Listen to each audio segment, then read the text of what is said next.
We've showcased many artists over the years who use all kinds of materials to express themselves, but this has got to be a first. Cindy Carter introduces us to a Nashville artist who depends on insects for his medium. Well, let's see what this buzz is all about.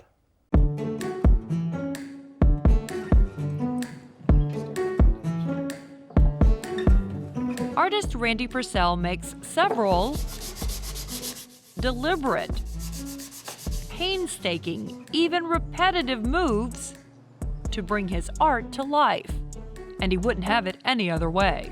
I feel like I'm more of a process artist. I love the outcome of my paintings, but to me it's more about these different steps that I have to take. Randy's steps lead him to end results like these.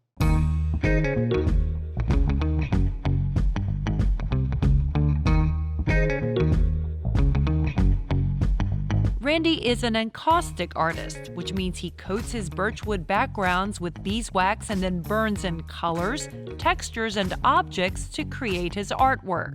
That's one thing I love about my technique is that the paintings look almost like a photo from a distance, and as you get closer, you start seeing how it's dissected.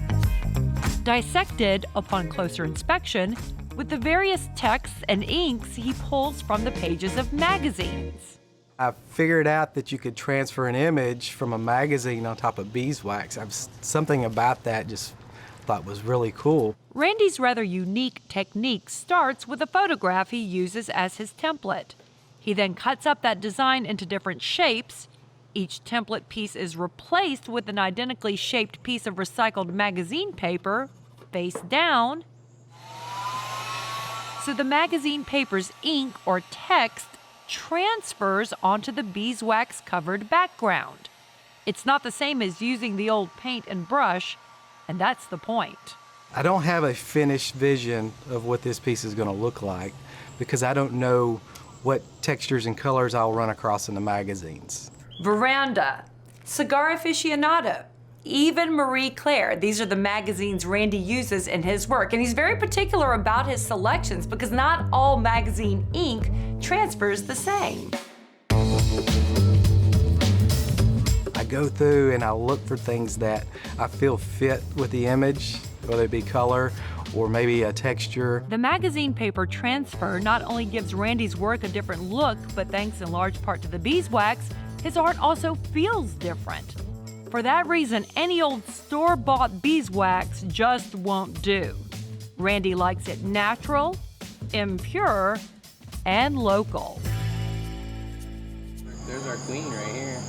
Nashville beekeeper Ross Welbon is completely comfortable keeping the company of royalty. Ross carefully cares for dozens of beehives across the area which support his honey trade. Basically, every part of the beehive can be used for something. These hardworking employees keep Ross's East Nashville honey tree meadery in operation and also allow him to do some sweet business with clients outside the meadery, like Randy Purcell. After we harvest honey, there's lots of wax cappings as well, and that makes for really good purified wax also. So it's basically hive parts that we're not using anymore. We kind of take that wax and give it to Randy to harvest the wax out of it. Ross admits he never dreamed handing over some beeswax would lead to such a beautiful partnership. Oh, I was floored when I first saw all of his work and like what he was doing with it. It's amazing. It's incredible. He's got something really special that he does for sure, and we're really lucky to be able to be a part of it. It's a partnership Randy believes brings even more authenticity and dimension to his artwork. With mine using pure beeswax, the reason I do is because it's tackier. Still has some impurities in it. A perfectly imperfect start. And every step that follows for this self-proclaimed process artist is an exploration towards something he hopes really reaches people. That others enjoy the destination as much as he enjoys this journey. There's not a better feeling to know that you created something that somebody would spend money on to keep at their house to remind them of whatever that moment is when they walked up to the painting,